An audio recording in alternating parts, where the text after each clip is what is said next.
जिंदाबाद जिंदाबाद शिवसेना जिंदाबाद। जय भवानी जय शिवाजी। जय भवानी जय शिवाजी। एकच वादा उमेश दादा। एकच वादा उमेश दादा। एकच वादा उमेश दादा। छत्रपती शिवाजी महाराज की जय। छत्रपती शिवाजी महाराज की जय। जय जय जय जय जय भवानी जय जय जय जय जय शिवाजी। जय जय जय जय जय भवानी जय जय जय जय जय शिवाजी।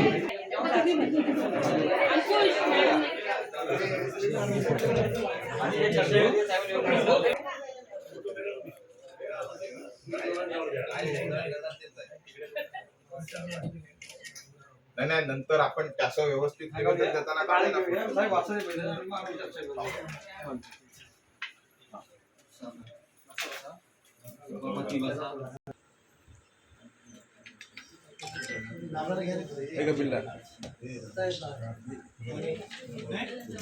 अपंगाचा खोका होता, अपंगाला दिलाय, मान्य आहे. तुमचं म्हणणं फक्त एक आहे का जे दिव्यांग अधिनियम 1995 आहे, आपलं 1955 आहे, त्याचं कलम 43. आता हा पाहतो मी, कारण मला माहिती आहे याच्यामध्ये तरतूद काय आहे. तुम्ही म्हणताय का याच्यानुसार ते नसलेल्या आम्ही म्हणत नाही, पुस्तक म्हणतंय. तेच मी मला माहिती आहे ना. माझ्याकडनं आहे ना, तर मी ते पाहतो, याचं पाहतो का नेमकी याची तरतूद काय आहे. कारण आपण आपले स्थायी देश आणि नफा ॲक्टनुसार करतो ना, त्याच्यानुसारच आहे. आपल्या आमच्या पुस्तकातलं काय लिहिलं शाळेत लिहिलं नाही. हा लिहिलं शासनाच्या पुस्तकात लिहिलेलं आहे.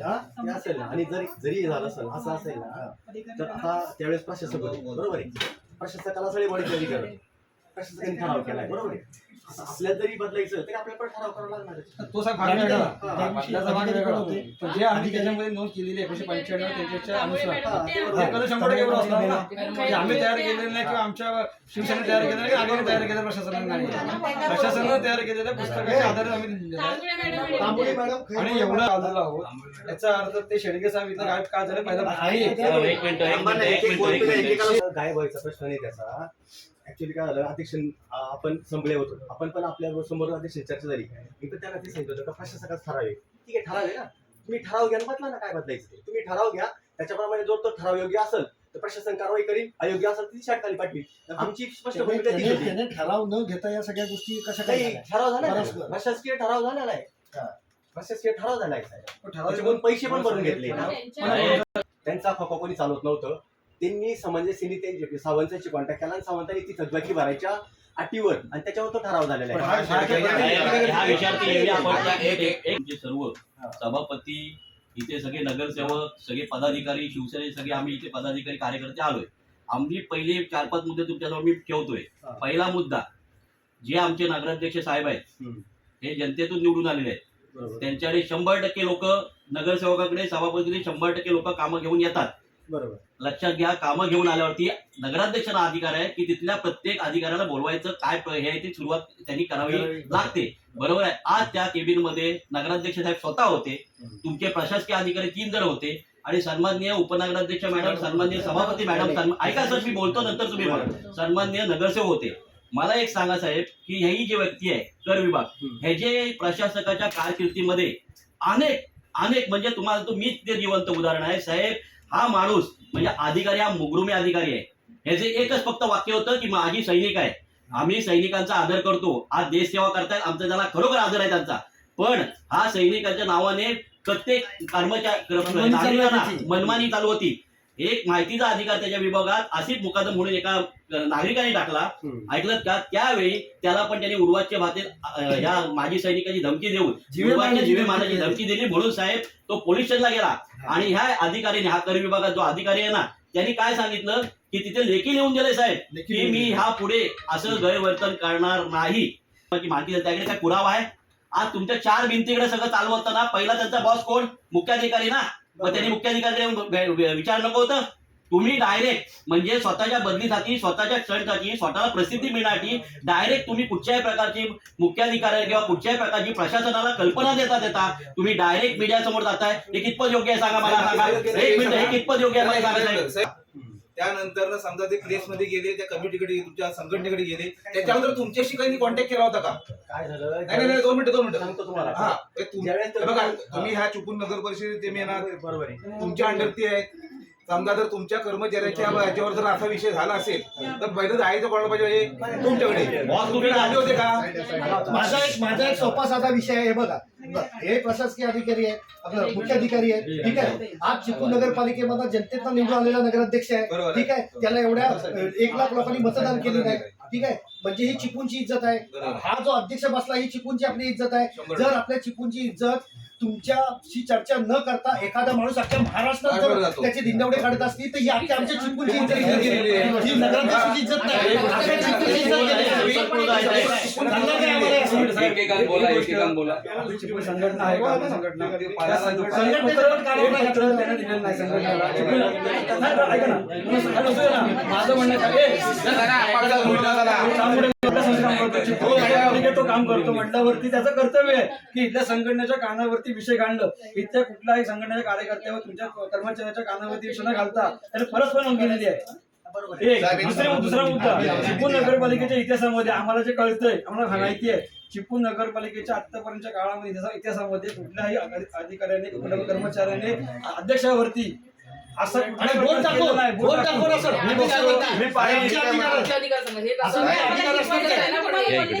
हा निवड काय करतो देशाच्या नावावर मनमानी कारभाराचा चालू आहे. म्हणजे देशाची पण इज्जत घालवतोय तो. साहेब, तिथे एवढा विषय चालू असताना तुम्ही त्यांना सुट्टी मंजूर केली कशी? मला एक सांगा, सुट्टी तुम्ही कशी मुख्य अधिकारी, तुम्ही सुट्टी मंजूर करायला नको. कुठल्या कामाला गेले तर साहेब त्या सुट्टीच्या अर्जामध्ये त्यांनी सुट्टी जी मागितली त्या अर्जामध्ये त्यांनी काय उल्लेख केला मला सांगा साहेब. जिल्ह्यामध्येच द्या. काय उल्लेख केला मला सांगा. अध्यक्षांकडे त्यांचं काय वाद झाला मला माहिती नाही. तिथे कोण बसलेलं होते ते पण मला माहिती नाही. तो आलेत बसलेले मला माहिती नाही. तिकडून तो डायरेक्ट आला, बघ मला अध्यक्ष गेट आउट म्हटले म्हणे. मी त्याला शांत केलं. त्याला म्हटलं, शांत राहा. त्याकडे पुरावा आहे. शांत केलं म्हटलं साहेब ठीक आहे आपले वाद होत राहते, आपण याच्यातून मार्ग काढू. तो एवढाही म्हटला साहेब मी काही नाही, ठीक आहे म्हणे, आपण माफी मागून घेऊ म्हणे, काही प्रॉब्लेम नाही. आम्ही त्याला शांत केलं. तो म्हणे मला मानसिकता बाई इथे नोकरी करायची. म्हटलं तुला करायची बदली करून घे. मी डीएमए कडे होतो, म्हटलं जाय तू डीएमए साहेबांना भेट, ती बदली करून घ्यायची तर करून घे, काही प्रॉब्लेम नाही आमचा. तो डीएमएला गेला, तर तिला संघटनेकडे भेटले त्याचे लोक, त्याच्या संघटनेचे लोक भेटले. आता याची संघटना वेगळी, चिपळूण नगरपालिकेची संघटना वेगळी. हेडरमध्ये ते तिथं घटल्यामुळे ते काय आलं, त्यांनी ते तिकडे त्यांनी उचलून धरलं आणि त्याची चुकी काय आली, त्यांनी गरज नव्हती ना. आम्ही जर त्याला शांत केलं होतं, त्यांनी शांत राहायला पाहिजे. आम्ही जर म्हणतोय फक्तविषयी चर्चा झाली, मी पण होतो त्याला साक्षीदार, प्रमोद होता, हे सगळे होते. आम्ही पण अध्यक्षांना काय म्हटलं होतो का साहेब हा विषय जरी प्रशासकीय झालाय, प्रशासकीय ठराव झालाय, तुम्ही बडी ठराव घ्या, बडीला अधिकारी ठराव घ्यायचे, बडी ठराव घ्या. साहेब फक्त एक सांगा, फक्त सगळ्या गाडीधारकांचा विषय हा शेडी दिंदू होता. पूर्ण चिपळूणमध्ये आपल्या काउन्सिलमध्ये एक विषय झाला होता सगळा पूर्ण एकदम की बहुतेकशे गाडीधारक हे थकीत आहेत. 6.5 लाख रुपये थकीत आहे. हे लक्षात घ्या. समजा जर त्यांच्याकडे जर विषय होता आणि ते आता बदली मागतायत, तर दुसरा जर तुम्ही जर माणूस दिला किंवा दोन आला, तो त्याची जबाबदारी घ्या तयार आहे का साहेब? ऐका 2 मिनिट, दोन विषय लक्षात घ्या. विषय लक्षात घ्या. समजा त्या माणसाची जबाबदारी आहे तर त्यांना ती पूर्ण रक्कम वसूल करून द्यायची आणि नंतर मग कुठे जायचं तिथे जा. दुसरा विषय आता या सगळ्यांनी सांगितलं ही आमची भावना आम्ही तुम्हाला सांगतो. भावनेवरती कुठच्याही गोष्टी कागदावर आणता येत नाही. की आम्हाला पण कल्पना प्रोसिजर करायची असेल ते कागद म्हणून तुम्हाला साहेब तुमच्याच सिस्टीम मध्ये सांगते. महाराष्ट्र नगर परिषद नगर हे तुमचं म्हणजे आपल्या नगरपालिके रिलेटेड आहे. तुम्ही जे म्हणताय ना की त्यांनी हे केलं, मुळात आधी वाणिज्यिक व औद्योगिक प्रयोजनासाठी देण्यात येणारी सवलत केवळ वेतनी सेवा नसलेल्या किंवा उत्पन्नाचे अन्य पुरेसे साधन नसलेल्या अंध व अपंगांनाच लागू राहील. 100% ज्याच्यात तो सावध बसत नाही. तरी पण सांगतो, समजा तो बसत असता तरी देखील उपलब्ध शासकीय जमिनीसाठी प्राप्त झालेल्या अर्जदारांमधून पात्र व गरजू अर्जदाराची निवड विशेष जिल्हा समाज कल्याण अधिकारी यांच्या संमतीने निश्चित करून करायचे. कोणी शेडगे नावानं शेडगे साहेबांनी म्हणजे समजा अंध व अपंग व्यक्ती वाणिज्यिक प्रायोजनासाठी म्हणजे रसवंतीगृह, टेलिफोन वगैरे छोटे छोटे आपण गाई आहेत तसेच तत्सम जोडधंदे करणार असतील तर त्यांना 200 चौरस फूट जमीन महाराष्ट्र जमीन महसूल नियम 1971 नियम येतील. बरोबर म्हणून मी तुम्हाला ते सांगतोय. नाही हा अंध आणि अपंगांसाठी वेगवेगळे जे क्लॉज आहेत त्यातलं सांगतो. अंध आणि अपंगांसाठी साहेब पुढचा विषय लक्षात घ्या. अंध आणि अपंग व्यक्तींना विशेष औद्योगिक प्रयोजनासाठी जे देऊ शकतो ते शेडगे साहेब देऊ शकत नाही. त्यांना तो अधिकार नाही. मुख्याधिकारी साहेबांनी काय करायला हवंय ते परिषदेच्या प्रत्येक अधिकारी व कर्मचाऱ्यांवर त्याला नेमून दिलेली किंवा त्याच्याशी संबंधित असलेले शासकीय कर्तव्य व शासकीय काम अत्यंत दक्षतेने शक्य तितक्या जरा 2 मिनिटं शक्य तितक्या शीघ्रतेने पार पाडण्यास बांधील असेल, परंतु साधारणपणे कोणतीही फाईल विभागातील किंवा कार्यालयातील कोणत्याही परिषदेच्या अधिकारी व कर्मचाऱ्याकडे 7 कामाच्या दिवसांपेक्षा अधिक काळ प्रलंबित राहणार नाही.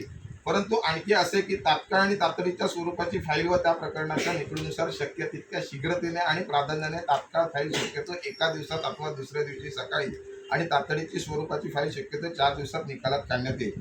झाल्यानंतर आपण इंदिरा गांधी सांस्कृतिक केंद्रात जी पहिली सभा घेतली त्या सभेमध्ये शेडगे साहेबांना तुम्ही सगळ्यांनी काउन्सिलच्या आपल्या PC वरती सुद्धा आहे, आपल्या नोंदणीमध्ये सगळं आहे, त्याच्यात साहेब आपण सांगितलं होतं की रिड्युसिंग म्हणजे पहिले जे शिल्लक असलेली जी स्विमिंग पूल वाल्यांची जे पैसे शिल्लक राहिलेले आहेत जलतरण विभागाचे कपिलजी ते पैसे पहिले भरून घेत तरच त्याला एक्सटेन्शन द्या. हे आपण कागदावर आणलं, आपण सगळ्यांनी त्याला मान्यता दिली. त्याच्यानंतर साहेब आम्ही 5 ते 6 वेळा त्यांना फॉलो घेतला मोबाईल मागच्या 2 वर्षांचे स्विमिंग पूलचे पैसे त्या व्यक्तीने भरून घेतलेले नाही. आम्ही कधी कागदावर हात ठेवला नाही ठेवला. ठीक आहे, गडबड आहे, स्थानिक आमचे लोक काम करतात म्हणून आम्ही त्या विषयात लक्ष घातलं नाही. म्हणजे जे त्यांना करायला पाहिजे काम योग्य नाही ते करतच नाही. दुसरी गोष्ट जे काउन्सिल वरती आलेलं काम आहे ते देखील करत नाहीत. तिसरी गोष्ट त्यांच्यावर कारवाई हे करत नसण्यासाठी तुम्हाला अधिकार आहे. आम्ही साहेब तुमचं आपलं हे झाले धमकी देत असेल तर धमकी द्यायचा धंदा हा आमचा आहे. त्यांनी बोट करून एखाद्या व्यक्तीला दाखवणं. आज एक सांगतो, आज त्यांना बघवत नाही. आज एक शिवसेनेसारख्या संघटनेने आमच्या एक आमच्या बौद्ध समाजाच्या एका व्यक्तीला एक एवढं मोठं स्थान दिलं. आज समाजातल्या एका वर्गाला आम्ही प्रमुख स्थान दिलं. ते बघवत नाही साहेब. असा आमचा सुद्धा आरोप आहे. साहेब मला एक सांगा, तुमच्या मुख्याधिकारीपेक्षा त्याला अधिकार तुम्ही जास्त दिलेत का मला सांगा. पहिली गोष्ट मला सांगा. 1 मिनिट. आम्ही 15 वर्ष आम्ही पण काम करायला आलो सर. 15 वर्ष साहेब. साहेब आज त्यांनी संघटनेच्या लोकांनी पत्र दिलं आम्हाला. ऐका ना साहेब, माझा ऐका ना साहेब शेडगेचे अध्यक्ष जवान झाला. आता मग आमचा प्रशासनाचा काही माझं म्हणणं नाही. कर्मचारी त्याला माझे प्रशासकीय अधिकारी फक्त त्याला बदली करण्याची, इथली दस्ती बदली करण्याची किंवा अधिकार देण्याची किंवा अहो प्रशासकाच्या कारकिर्दीमध्ये 3 वर्षामध्ये त्यांनी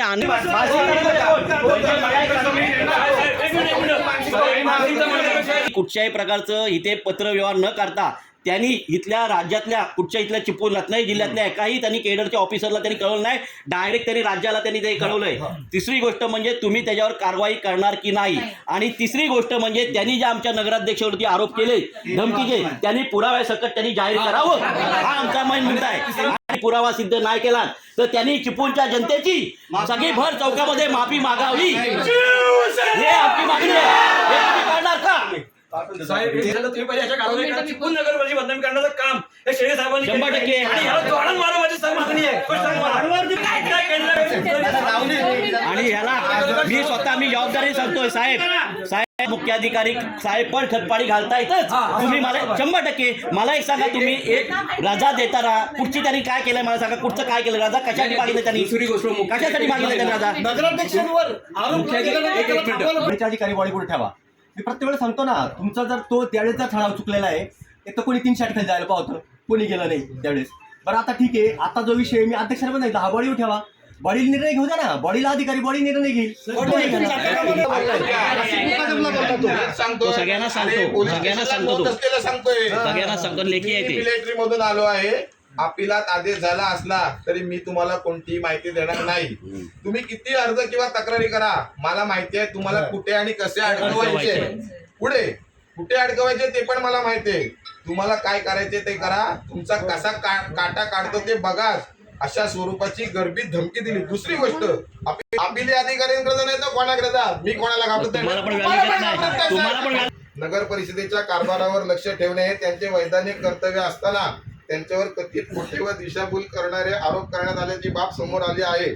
चिपळूणची जनता त्यांना निवडून देते त्या लोकप्रतिनिधींचा अवमान म्हणजे जनतेचा मताचा अवमान म्हणजेच आमचा अवमान. आणि तुमच्यासाठी साहेब सांगून ठेवतो, नगराध्यक्षतेनंतर हे गटनेते नंतर, हे नगरसेवक नंतर, आम्ही सभापती नंतर, आम्ही पहिले शिवसैनिक आहे. आणि चिपळूणचे कसं आहे ना, मी माझ्या अधिकारात केलंय म्हणून चुकला ना तो पण